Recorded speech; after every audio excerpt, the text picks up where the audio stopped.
They told him, "Don't touch the belongings of the dead." But he didn't know that a single ring would turn his life into a hell with no escape. A few days after his grandfather's death, the young man wandered through the old house trying to fill the emptiness left behind. The silence was heavy, as if the walls were watching him. While searching a small wooden box inside a dusty closet, he found a strange silver ring, unusually cold, with no inscriptions, yet it sent a chilling, uneasy feeling through him. Driven by curiosity, he tried it on his finger. The moment he did, the lights went out, plunging the room into complete darkness. His heart raced, chills crawling up his body. He tried to remove the ring immediately, pulling with all his strength, but it wouldn't budge, as if it had fused to his finger. Then came the whispers, at first incomprehensible, then calling his name. The lights flickered back, but the room no longer looked the same. The walls seemed closer, the air heavier. He glanced at the mirror and froze. His reflection stood still, eyes blacker than night, with a twisted smile he had never worn. He rushed to the door to escape, but the hallway seemed longer, darker, and the walls pulsed like a living creature. Suddenly, a sharp pain struck his head, and memories not his own flooded him. Strange rituals, blood, black candles, and his grandfather's voice screaming a warning. "Do not wear it. The ring is not yours. It is a seal." The entity spoke directly into his mind. "Blood has chosen you. Either you finish what your grandfather started, and we will grant you power and wealth, or you die." The young man shivered, sweat pouring, his mind spinning with questions. What does this mean?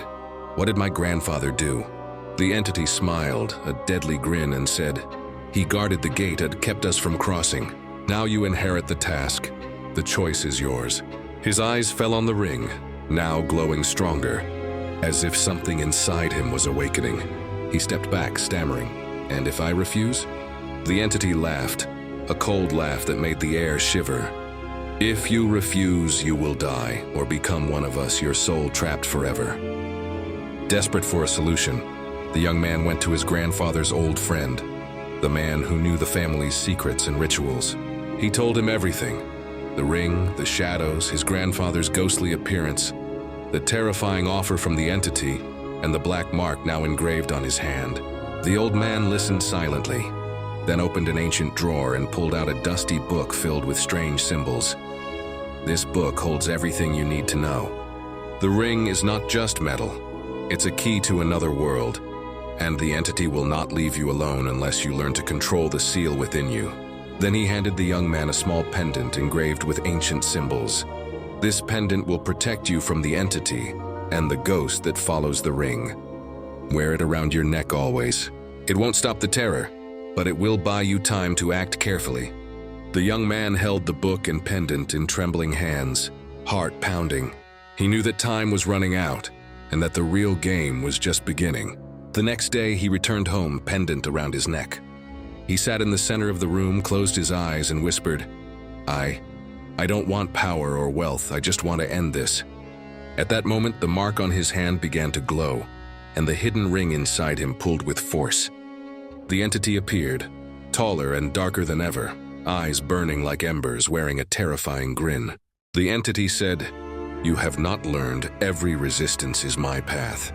The young man shouted, trembling, "I will not submit."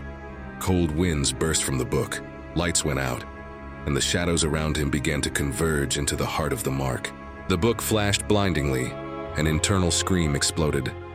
The voice of the ring, the entity, the echo of trapped souls. The young man screamed at the top of his lungs, "I will not allow this." Then, in a sudden moment, the ring detached from within him, flew into the air, and vanished into thick black smoke. Light returned instantly. The house was quiet, normal. He looked at the pendant around his neck, feeling a fragile sense of safety, but he knew that the entity had not been fully defeated, and the game was far from over. The ring and the entity still exist somewhere, watching every step, every desire, every potential betrayal, and the pendant gives him only enough time to survive. If you enjoyed the story, don't forget to like, subscribe, and leave a comment to share your thoughts. Would you dare to touch the ring?